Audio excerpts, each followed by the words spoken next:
स्वागत है। मैं हूं संजना। आइए नजर डालते हैं आज की कुछ खास खबरों पर। संतनगर के सिविल अस्पताल में टीबी के बारे में जानकारी देने हेतु एक कैंप का आयोजन किया गया, जिसमें मरीजों और आम नागरिकों को टीबी के बारे में बताया गया। अक्षर परियोजना के तहत संतनगर के सिविल अस्पताल में जनता को जागरूक करने हेतु एक सेमिनार का आयोजन किया गया, जिसमें मरीजों और आम नागरिकों को टीबी के बारे में जानकारी दी गई और इस बीमारी के लक्षणों के बारे में बताया गया। एक अक्षर परियोजना चलती है भोपाल जिले में, जो हम लोग बेसिकली टीबी के मरीजों के लिए काम करते हैं ना। हमारा जो काम होता है वो गाँव में जाके अवेयरनेस फैलाना और टीबी के बारे में अवेयरनेस करना, और जो टीबी के सस्पेक्टेड वहाँ पे केस मिलते हैं उनको डीएमसी के लिए रेफ़र करना, और अगर उन लोग रेफरल से पेशेंट नहीं जा रहे हैं तो उनका हम लोग स्पुटम कलेक्ट करते हैं और हम लोग डीएमसी तक ले जाते हैं। उसके बाद उसका चेकअप करवाते हैं, और अगर वो पॉजिटिव निकलता है तो हम लोग उसको डॉट्स पे लिंकेज करते हैं, है ना। हमारे साथ एनजीओ पार्टनर काम करते हैं। हमारे एनजीओ पार्टनर हैं सरवर कुरैशी, इनका साइपुर सुमति संस्थान के नाम से एक एनजीओ चलता है, और ये फील्ड में जाते हैं। और हमारी जो बेसिक एक्टिविटी होती हैं वो होती हैं अक्षय संवाद, मीडिया एक्टिविटी और कम्युनिटी मीटिंग। अक्षय संवाद में हम लोग डोर टू डोर जाते हैं और पेशेंट को टीबी के बारे में जानकारी देते हैं, और वहाँ पे जो हम लोग सस्पेक्टेड निकल के आते हैं उनको हम लोग जाँच कराते हैं डीएमसी में, और उसको चेकअप करवाते हैं। जब पॉजिटिव आता है तो उनको लिंकेज कर देते हैं डॉट्स के साथ। उसके बाद हम लोग उसका रेगुलर फॉलोअप भी लेते हैं, पेशेंट ले रहा है चला गया। बोलूँगी, आप पूछ रही हैं? आप बोलिए। मैं आज यहाँ पर हमारे बैरागढ़ डॉट सेंटर है, यहाँ पे दवाई दी जाती है। यहाँ पे टीबी के पेशेंटों की जांच से लेकर उनके इलाज की पूरी व्यवस्था की जाती है। इसके लिए यहाँ पे व्यवस्थाएँ टीबी चेंज के लिए जांच से लेकर उनके इलाज एकदम फ्री है, मुफ्त है। यहाँ पे हम डॉट्स के थ्रू दवाइयाँ देते हैं। डॉट्स का फुल फॉर्म होता है कि पेशेंट को हम अपनी आँखों के सामने दवाइयाँ खिलाते हैं। ये 6 से 8 महीने का ट्रीटमेंट होता है, और इस समय मेरे पास लगभग 70 से 80 पेशेंट चल रहे हैं, जिसमें से कि ना कुछ डॉट प्रोवाइडर्स के थ्रू खाते हैं, कुछ मेरे पास खाते हैं पेशेंट। आज एनजीओ के कौन सा VHI एनजीओ के थ्रू यहाँ पे एक पेशेंटों के जागरूकता के लिए एक प्रोग्राम रखा गया था, जिसमें कि हमारे डॉक्टर सुभाष पांडे सर ने शिवरत की साथ में हमारे सर्वर हैं जो उनके एनजीओ पार्टनर हैं, उनके साथ यहाँ पे हमने पेशेंट के जागरूकता के लिए प्रोग्राम रखा था, जिसमें काफ़ी संख्या में पेशेंट उपस्थित हुए। उन्होंने अपने अनुभव बताए कि वो उनका पहले का अनुभव कैसा था, दवाई खाने के बाद अनुभव कैसा रहा, और ये जो मीटिंग की गई। कैमरामैन हर्षिता जौहरी के साथ संजना। जब आप बीमारी का मर्ज ढूंढने निकले और कोई डॉक्टर आपको ना मिले तो आप सिर्फ खुद पर आंसू बहाने के सिवाय कुछ नहीं कर सकते। यह है संतनगर का सरकारी सिविल अस्पताल, जहां मरीज तो है पर डॉक्टर नहीं। जहां प्रदेश सरकार स्वास्थ्य सेवाओं पर करोड़ों खर्च कर रही है, वहीं डॉक्टर और अधिकारी की लापरवाही आए दिन देखने को मिलती रहती। संतनगर के अस्पताल में एक भी डॉक्टर मौजूद नहीं है। सभी डॉक्टर लगभग छुट्टी पर हैं, और जिन डॉक्टरों की यहाँ विशेष ड्यूटी लगाई गई है वो भी अस्पताल से नदारद थे। मरीज अपनी बीमारी का मर्ज ढूंढने मजबूर है। हालात ये हैं कि कई बीमार मरीज अपनी हालत पर आंसू बहाने को मजबूर हैं, और ये अस्पताल सरकार के सभी दावों को पलीताल लगा रहा है।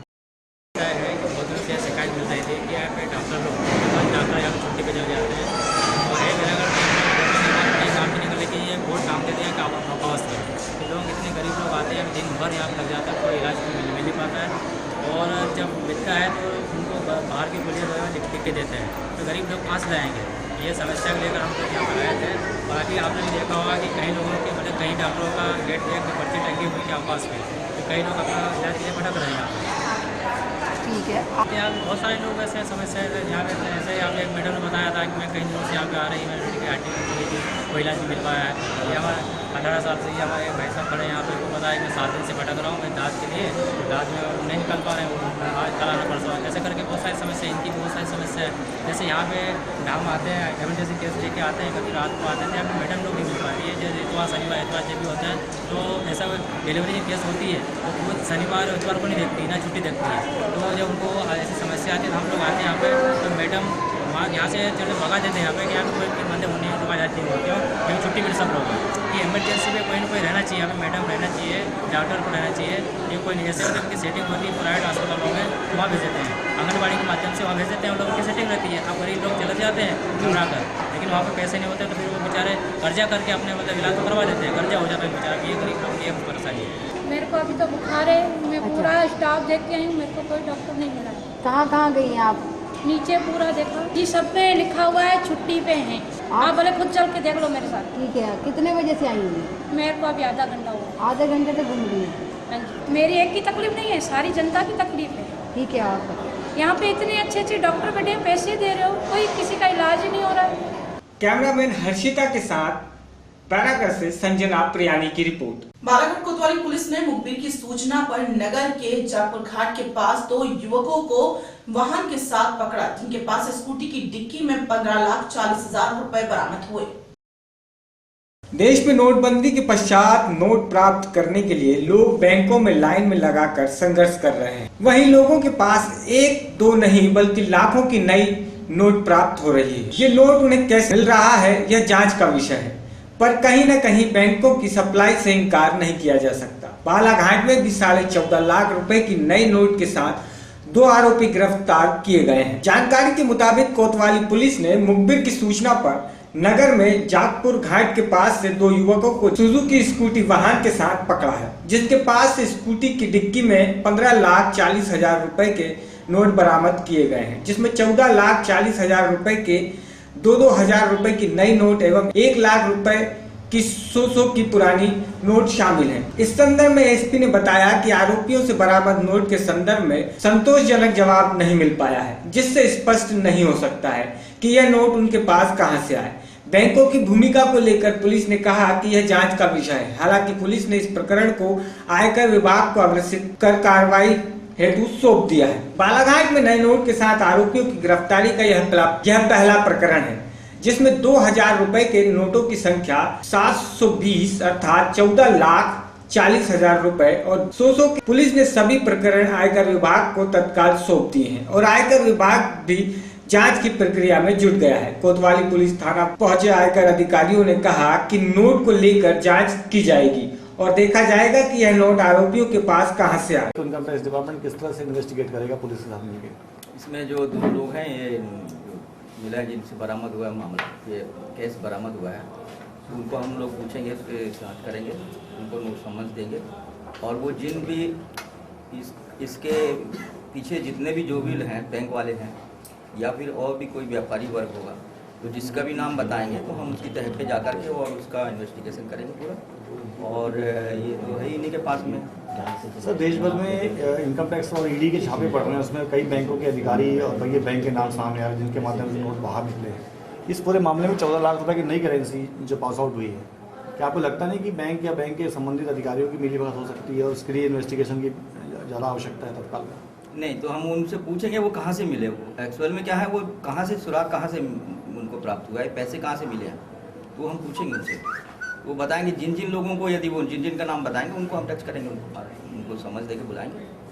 ये 15 लाख का मामला है और कहाँ से मिला है, किस तरह का प्रकरण बनता है। और सबसे बड़ा तो ये है कि ऑफेंसिव चीज़ है कि इन लोगों को नई करेंसी है। नई करेंसी कितनी है इसमें? 14 लाख रुपये। 14 लाख। तो ये तो अभी यदि मान लो अभी उनको व्यापारी वर्ग को जो 50,000 रुपये तक का है और जनरल आदमी को 24,000 रुपये तक का है वो सप्ताह में, तो ये तो नामुमकिन है कि किसी एक व्यापारी को इतने लाख रुपए, तो ये तो कहीं ना कहीं किसी की मिलीभगत होगी। ये एक्टिवा में 2 व्यक्ति मिले जिनसे पूछताछ की गई और तलाशी ली गई, तो कुल 15,40,000 रुपये की करेंसी मिली है और ये पता चला है कि इस करेंसी को ये 15% कट पर एक्सचेंज करते थे। यदि आप इनको 10 लाख रुपए ओल्ड करेंसी में दे रहे हैं तो बदले में 8.5 लाख रुपए ये नई करेंसी में देते थे। क्योंकि ये अभी कुछ ही देर पहले का मामला है और इनसे पूछताछ में ये अपनी स्टेटमेंट लगातार बदल रहे हैं, इसमें इनकम टैक्स विभाग के उच्च अधिकारियों को सूचित कर दिया गया है और उनके द्वारा ये इन्वेस्टिगेशन के लिए ऑथराइजेशन लेटर भी जारी कर दिया गया है। तो इनकम टैक्स ऑफिसर बहुत जल्दी आ रहे हैं जिनको ये पूरा प्रकरण मय नोटों के और जो व्यक्ति मिले उनके साथ सौंप दिया जाएगा और फर्दर इन्वेस्टिगेशन इसमें इनकम टैक्स विभाग द्वारा किया जाएगा। सर, जो नोट अभी मिले हैं जो हैं जारी, एक्चुअली इसमें जो बेसिक इन्वेस्टिगेशन है अब इनकम टैक्स विभाग द्वारा किया जाएगा, परंतु इतनी बड़ी रकम मिलना और इस तरह से उसको एक्सचेंज करना, तो निश्चित तौर पे पुलिस भी अपने स्तर पे कोशिश करेगी पता करने की, पर चूंकि इसमें स्पेशलाइज या विशेषज्ञता आयकर विभाग की रहती है और ऐसे निर्देश भी हैं, तो उनके द्वारा इसमें मूल इन्वेस्टिगेशन आयकर विभाग द्वारा किया जाएगा। अभी तो बालाघाट से मुकेश भट्ट की रिपोर्ट। महोबा में बदहाल स्वास्थ्य सेवाओं और डॉक्टरों की मनमानी के विरोध में आज पूर्व सांसद और बीजेपी नेता गंगाचरण राजपूत अपने समर्थकों के साथ अस्पताल परिसर में धरने पर बैठे। बदहाल बुंदेलखंड के यूं तो सभी जनपदों में स्वास्थ्य सेवाओं की स्थिति दयनीय है, मगर महोबा जनपद का हाल बुरा है। जनपद के सरकारी अस्पतालों में डॉक्टरों की खासी कमी है, उस पर सरकारी डॉक्टर प्राइवेट क्लिनिक चला रहे हैं। ऐसे ही हाल महोबा जिला चिकित्सालय का है, जिस अस्पताल में डॉक्टर अपनी मनमानी कर रहे हैं। ड्यूटी के समय डॉक्टर अपने केबिनों में नदारद रहते हैं और मरीज तीव्रदार इलाज के लिए भटकते रहते हैं। डॉक्टरों के इसी लापरवाह रवैये के नाराज पूर्व सांसद और बीजेपी नेता गंगाचरण राजपूत अपने समर्थकों के साथ जिला अस्पताल मुख्यालय गेट के बाहर धरने पर बैठ गए। धरने के दौरान पूर्व सांसद ने सरकारी डॉक्टरों के खिलाफ जमकर नारेबाजी की और सुधर जाने की चेतावनी भी दी। धरने पर बैठे लोगों ने जिला अस्पताल की लाचार कार्यशैली पर जमकर भड़ास निकाली। धरने और हंगामे की खबर मिलते ही सीएमएस मौके पर पहुंच गए। हंगामे के दौरान पूर्व सांसद ने सीएमएसओ को खरी खोटी सुनाई। धरना बढ़ता देख सीएमओ सुधीर कुमार और एसडीएम सदर प्रबुद्ध सिंह भी धरना स्थल पर पहुंचे। पूर्व सांसद को आश्वासन भी दिया। तकरीबन 4 घंटे चले इस धरने में एसडीएम के आश्वासन के बाद समाप्त किया गया। धरने को लेकर पूर्व सांसद ने कहा है कि ये आंशिक धरना था। यदि सरकारी डॉक्टर ने अपनी प्राइवेट प्रैक्टिस बंद नहीं की तो आंदोलन बड़ा होगा। डॉक्टरों के खिलाफ मुकदमे भी दर्ज कराए जाएंगे। लापरवाह डॉक्टरों के खिलाफ जनहित याचिका भी डाली जाएगी। यही नहीं, पूर्व सांसद ने सीएमओ और सीएचएमएसओ के सामने ही जिला अस्पताल के डॉक्टर और कर्मचारी पर कमीशन खोरी करने का आरोप भी लगाया। अस्पताल की अव्यवस्थाओं के खिलाफ, भ्रष्टाचार के खिलाफ, डॉक्टरों की प्राइवेट प्रैक्टिस के खिलाफ और अपार गंदगी के खिलाफ हम शिकायतें सुनते सुनते आज ही आ गए थे। देखिए, आम जनता कह रही कि सारे डॉक्टर घर में देखते हैं और 200 से लेकर 500 रुपए तक डॉक्टरों की फीस होती है। डॉक्टरों को यहाँ 8 बजे आना चाहिए तो 10 बजे आते हैं और 2 बजे चले जाते हैं। यहाँ एक फॉर्मल विजिट करने आते हैं। आप देखिए, पूरा अस्पताल खाली पड़ा है और डॉक्टरों के सबके नर्सिंग होम अस्पताल के पास खुले हैं, सब में भीड़ मिलेगी। वहाँ एक बिस्तर पे 2 बैठे होंगे, यहाँ 10 बिस्तर पे 2 नहीं है। तो कारण क्या है? जब इतना बड़ा अस्पताल है, सारी सुविधाएं हैं, तो मरीज वहाँ क्यों जा रहा? मरीज कह रहा है, मजबूर किया जाता है कि अच्छा इलाज कराना हो, ठीक होना, तो हमारे घर पे आओ। सीएमएस का भी कहना था कि जो है मरीज क्यों जाते हैं। हाँ, आप सीएमएस ही कह रहे थे कि क्यों जाते हैं मरीज, तो मरीज की तो मजबूरी है, मजबूर करते हैं, जाते हैं। दूसरा, जो सीरियस होते हैं उन्हें रिफर करते हैं झांसी, वहाँ भी कमीशन फिक्स में, वहाँ सब प्राइवेट नर्सिंग होम में यहाँ से पर्चा जाता है, उनका कमीशन आ जाता है। जांचों में कमीशन, इलाज में कमीशन, दवाओं में कमीशन, चारों तरफ कमीशन ही कमीशन। आज आश्वासन मिला, अगर सही नहीं होती रवैया इनका तो क्या फिर डॉक्टरों के जो प्राइवेट क्लिनिक है उनकी हम एफआईआर दर्ज कराएंगे।